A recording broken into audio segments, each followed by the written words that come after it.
Gina DeLapa, welcome to the Human Capital Innovations Podcast. Thank you, John. It's a pleasure to be here. Yeah, I'm super excited to have this conversation. We've been in contact and preparing for this for a little while now, Yep. and I look forward to talking to you about your 7 C's of leadership. And you have a tremendous background and a lot of expertise that you're going to bring to the table for our listeners. As we get started, I just wanted to share Gina's bio with everybody.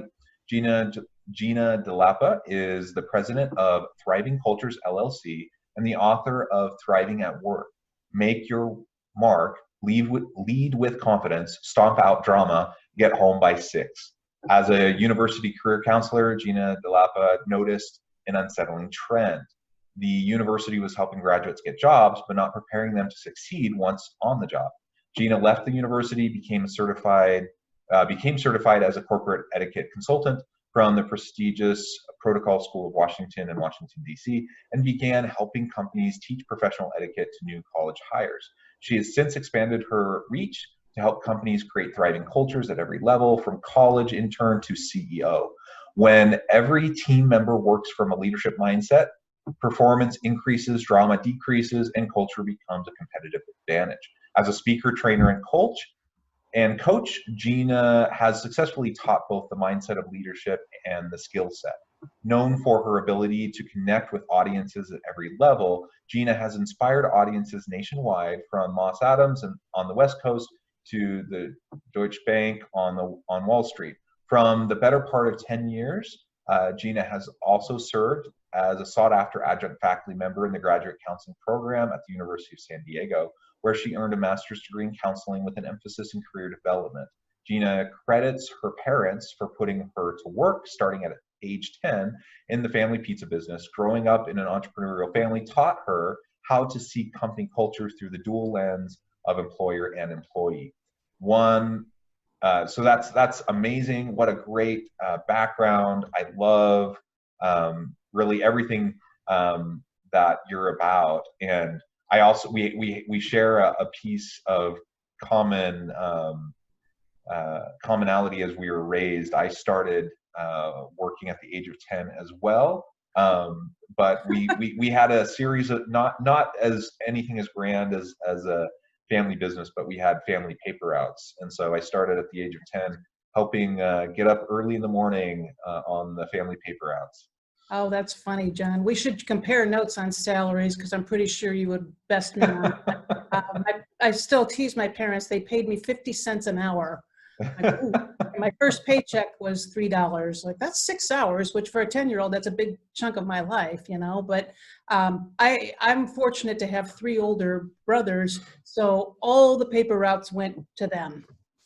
So I never did a paper route, but I did some other jobs that were kind of on that level. So yeah, well, and we have both, well, I've taught in academia as an adjunct, but you're an associate professor. So you're the real deal. But I'm sure we could compare notes on that level of as well. Just having the privilege of influencing the next generation of leaders and meeting them where they are, and sharing some wisdom, but also learning from them.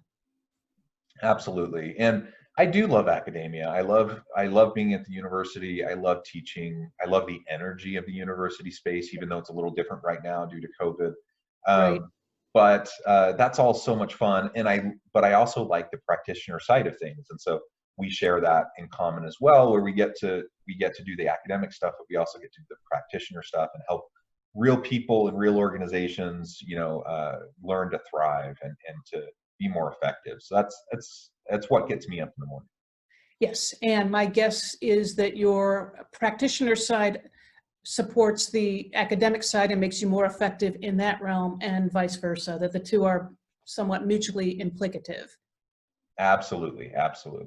And it's enjoyable for me, but it's definitely of benefit to the students, and vice versa for the pulling my research into what I do on the practitioner side. So. Right, and students are pretty astute. They notice these things, and they notice when you bring something real to the table in that way. So yeah, kudos to you.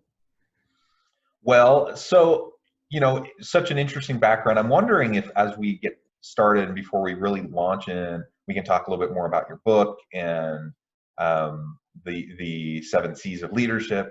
Sure. Anything else, though, by way of personal background, context that you would like to share with listeners to help them get a feel for who you are, where you're at, and those sorts of things? Well, let's see here. I think maybe the only thing I would add that might be helpful for people to hear right now is the career counselor in me knows that everything in your background, whether it looks like it relates or not, somehow does. And so take heart that if you are in a stopgap job or not in your dream job right now, it's serving a purpose. And that was one thing my parents imparted to me very young. Every job has something to teach you. And don't ever think, well, my career path doesn't make any sense, because if you wait a long enough time, you'll look back and you'll realize, oh, I see how these threads connect and how this helped me with that.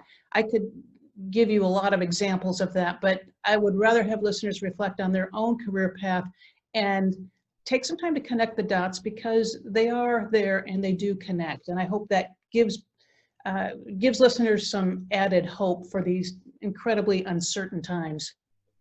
Well, I appreciate that. And I do think that's an important note, is that very few of us have linear paths, right? Of just linear progression. Like, we're zigzagging all over the place. And, and frankly, linear is kind of boring. So I think the zigzag is what it's all about. And we gain insights and experiences along the way. And, I'm sure you can say the same thing. I can look back to all of the kind of weird, crazy jobs I've had over the years. And every single one of them has taught me something important. And every single one of them has informed my future decisions that have helped to get me to where I'm at. So I wouldn't take any of those back. I wouldn't redo any of it. Even though, now I sitting where I am, I could be tempted to look back and think, oh, it would have been so much easier if I would have just done everything in a straight line. Right. You know what? Nothing would have turned out the way it did if I had done it exactly. Right. It's easier to look back and be wistful and say, what if? But like you said, you would have missed out on all those little subtle moves that add up. There's a book I read just before going back to grad school years ago called The Way of Transition by William Bridges. He was known as kind of the transitions guy. But he talked about, you mentioned how linear is boring, and I completely agree. When I hear a 17 or 18-year-old say, I want to be an investment banker, I think, don't you really want to have a band? Because you should at that age. How can you know that? You don't even know who you're taking to prom, and now suddenly you want to work. I mean, it sounds good, and it sounds confident, but is it really you? And so I would encourage people, especially if they've got, young adults in their house, to reflect on that, yeah, it doesn't all have to be neat and perfect. But William Bridges talked in his book about, what was the analogy he used? Kind of the organic approach versus sort of the fertilizer. And he said, life isn't kind of this neat 3-2-1 formula, and gave some examples from his own life, how the most seemingly random things led to the connections that made him who he was. So again, even amidst the uncertainty that we're all in unwittingly, trust that things do connect and do work out. Yeah, and maybe along those lines, I also feel like as I reflect back on my experiences, that if I'm honest with myself, I can't, my present self can't take a lot of credit for my present successes, right? My present self owes my successes to my past self. And so there, in some cases, there are relationships or projects that I was working on and started 10 years ago or more, that it takes time to germinate, and only after that incubation period do things start to bear fruit. And honestly, like, there are things where I laid the groundwork a decade and a half ago, that are only now starting to really bear fruit. And so, if we can play the long game and do the small things we need to do each and every day, it will pay off. That won't necessarily mean it pays off in a linear fashion, but it will pay off. Right. And it may not pay off in the way you expect, but I'll give you a quick example from my career. When I was getting the master's in counseling for a career development emphasis, I remember being in a panel interview at Grand Valley State University, and they asked, what's one of your goals going forward? And then I think the first thing out of my mouth was, well, I look forward to getting paid for this work, because as an intern, you're not only not getting paid, you're paying for the privilege of doing an internship. And I said that tongue in cheek. We all pay our dues, and I'm on board with that. But one of the other major goals, I just had this desire to get licensed in the state of Michigan, just because that's where I was working. And it's a 2-year process, and it's quite involved. There's a lot of documentation. There are very specific steps. But I had no idea when I did that I would be opening the door to teaching at the graduate level. And that was life-changing. I mean, I did that, as I said, for the better part of 10 years. I influenced all kinds of students, and they influenced me. And it was, I can attest to how labor-intensive teaching is when you're doing it right, and you're really reading the papers and all of that, and putting some real effort into that. But it was, yes, it was labor intensive. It was also one of the most rewarding chapters in my career. It would not have been possible, and I could have never foreseen that getting that license would open that door, because at the time that I entered teaching, there was no licensure in the state of California. So the fact that I had a license anywhere was a plus. And that was, and I didn't even have to ask. I was asked, which is nice. It's always wonderful. I'm sure you can attest to this. When opportunities find you, that's when you know you're on a good track. And I'm sure our listeners can relate to that too. It's like, I wasn't even looking for such and such, and it turned out to be the best thing. Yeah, absolutely. And what you said is absolutely correct, that things don't always work out the way we planned. My experience has been that in most cases, things have worked out better than I had planned. You put together your best possible plan, and then you end up zigzagging. And then, as long as you're open to opportunity and you're constantly trying to grow, then usually, my feeling is the universe unfolds before you in a way that's even better than what you thought. I agree. In fact, my first week of graduate school, we had to write a brief paper on where we expected to be at the end of the program. And I remember giving a speech to some honors students in the program who came many years after me. And I told them about this experience, and I wanted to have 2 job offers, one in California, one in Michigan. I wanted to have a book contract and this and that. And I said, that's called fantasy fiction. As it turns out, I had one job offer, and I had a contract to write some columns, so not a book. But again, I only needed one job, and I found the one I most wanted. And the articles, the columns that I ended up writing, it was the first time I was getting paid to write in my own voice. And as a bonus, my nephew at Michigan State had a management professor who knew nothing of me or our family, assigned one of my articles in class. And so he got to read one of my articles. And, to me, that's just a good little story, and I'll always cherish that. But yeah, make your plans as bold as you wish. But again, yes, I agree. Be prepared for something even better. I didn't know at the end of my grad program I'd be working in academia for a number of years. That wasn't even on my radar, but the internships presented themselves. And as I got more confident with my skills, I realized, like you, I like academia. I like the energy of it. I like the collegiality and the emphasis on excellence and the standards. There was just a lot about it that I really felt at home with. And yeah, so that was home for a number of years. Excellent. Well, I imagine, as I'm hearing you share a little bit about your story, I can envision how this kind of goes back in time to your early days as a 10-year-old working in the family business. Before we go and talk about the 7 C's, I thought maybe we could just take a few minutes and Okay. talk a little bit about maybe any sort of culture or leadership types of lessons you learned as you started at a young age working in the family business and being around this entrepreneurial kind of spirit.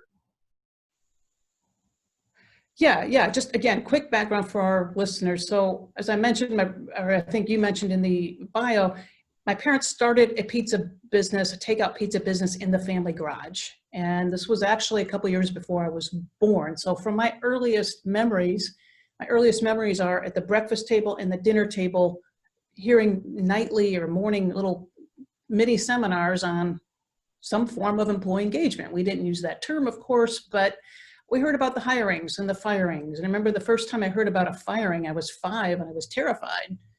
Somebody got set on fire. I mean, that's what I was envisioning. But so it really taught me what managers expect, because by the time the business moved out of the garage, it was growing. And by the time my parents sold it 13 years later, it had 250 employees, including, my parents' 4 kids, my brothers and I. And my parents never had us work directly under them or even around them, which was, I think, helpful. So we gladly stood on our own 2 feet, but it made me realize from a very early age, John, that there's the management worldview and there's what employees expect in return. And so I really got to see that covenant, if you will. I think back in those days, it was more of a covenant than it is today. But I got to see that relationship through the dual lens and really appreciate what the other brought to the table and what the needs were. And sometimes they were at cross currents, but not always. I would watch my parents do the same thing, for example, to 2 different employees or 2 different groups of employees, and get a very different reaction. They'd go out of their way to be generous or fair, as an example, and some would be extremely grateful and respectful for the opportunity, and others, there was just kind of no pleasing them. But again, the company that size, human dynamics being what they are, there were ups, downs, dramas. So it, acclimated me to all of that at an early age. Yeah. And I think those types of life lessons early on do benefit us as we grow into ourselves and grow into our careers, moving forward. And so I imagine as you're going through, developing your book, the ideas for your book, and as you go about your coaching work and some of your other professional work, that it's probably not too uncommon for you to reflect back on how it connects with, something you learned, as a teenager working in a family business. Right. And I would also add too, and I still sometimes, rib my father about this. He's 86 now, but I'll say things like, you entrepreneurs think everybody's as excited as you are about your idea, and you can't assume that's the case, or you can't assume that any employee can do any job if they just say yes enough. I mean, that's one of the things that makes entrepreneurs successful, but at the same time, it can be exasperating to the people around them. They're so driven and they want everybody to be as driven as they are, and that's not always reality. And I think one of the things I learned just as a career counselor is, what? Not everybody is looking for their dream job. If they are, more power to them. We can find ways to help them be inspired and empowered at work, but we shouldn't assume, because for some people, the real juice is outside of work. And I heard Steve Harvey say recently, your career is what you're paid for, your calling is what you're made for. I like that. Yeah, I do too. So let's transition now and talk more about your book. And if you wouldn't mind laying out for us what your 7 C's are, and maybe provide a few examples.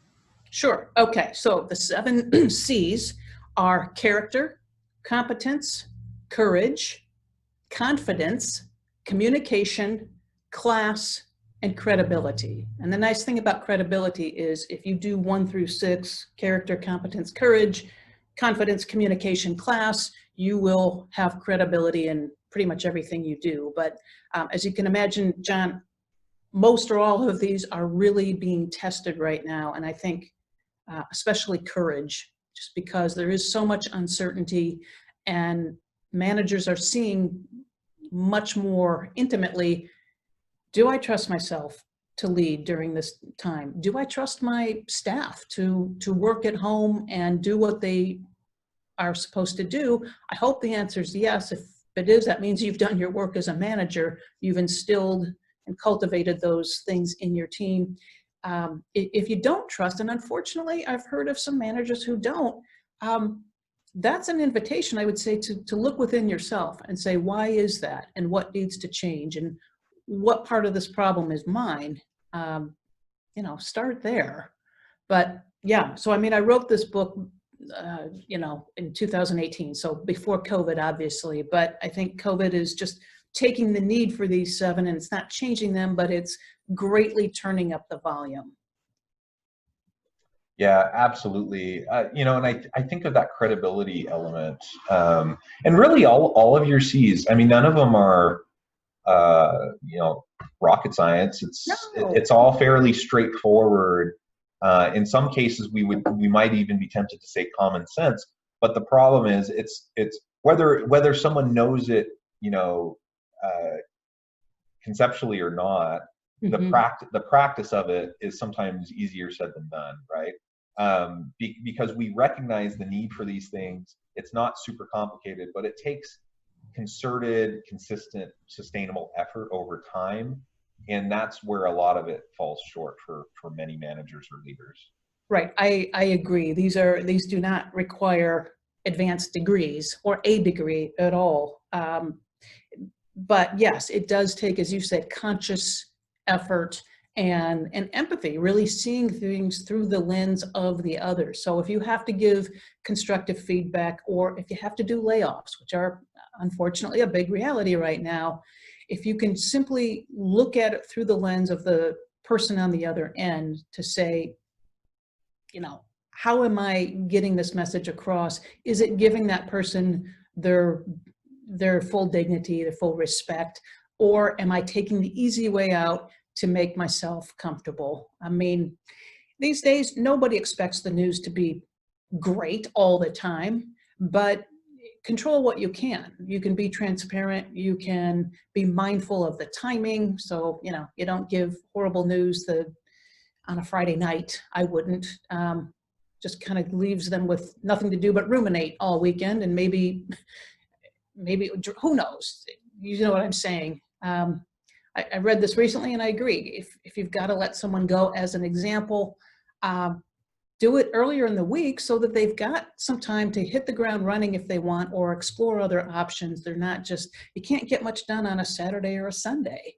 But that's just one example. The overarching point here is look for ways to be empathic and to have some humility. And that doesn't mean low self-esteem.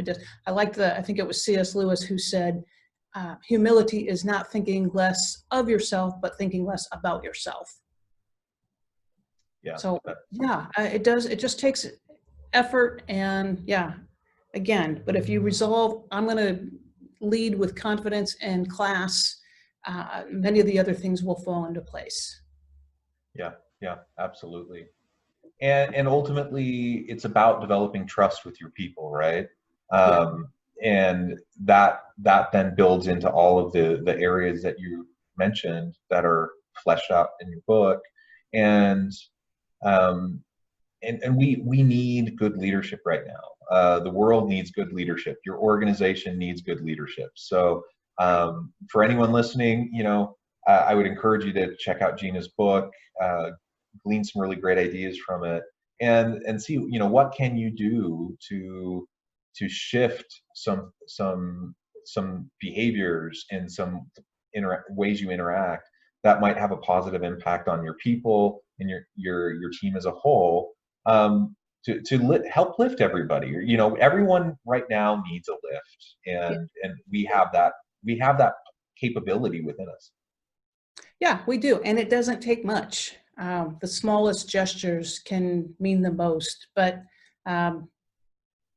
we do need strong leaders, and we don't need perfect leaders, but we need leaders who are willing to stumble from time to time, but get back up and apologize if necessary, or go seek out additional training or additional coaching, whatever it takes. People learn in different ways. I completely respect that, but no one's going to, and this is another thing I learned as a career counselor and in my years at the university, no one's going to care as much about your career as you do, or your development. So if there's something you need, whether you're in a formal leadership position or not, there's so much information out there. Set up a little discipline of reading or listening to something educational like John's podcast, to increase your capacity to lead and serve. And you do those two things, nothing's going to stop you. Excellent. Well, Gina, Robbins here. Yeah, it has been a real pleasure talking with you today. Likewise. We're about out of time, but before we close, I just wanted to give you a chance to give the last word and share with listeners how they can get connected with you and find out more about what you're doing. Sure. Okay. So you can find my website at GinaDeLapa.com, Gina, D as in David, ELAPA. Again, my book is Thriving at Work. If you just enter that into Amazon, actually, I think 2 books will come up, but only one by yours truly. And on my website, John, when people go, there will be a very unobtrusive pop-up for a free download called 50 Traits of Effective Leaders. And it's beautifully organized. My assistant helped me just make it look very nice and digestible, if you will. But that's been a big hit with readers. And so I would encourage our listeners to go to GinaDeLapa.com and get their free download. There's no obligation, and it's a good reference for everything that we've been talking about and a good support. Well, thank you, Gina. It has been a real pleasure. I wish you all the best. I hope listeners will reach out, get connected, find out more about Gina, what we can do for you. And as always, I hope everyone can stay healthy and safe. I hope you can find meaning and purpose at work each and every day. And I hope you all have a great week.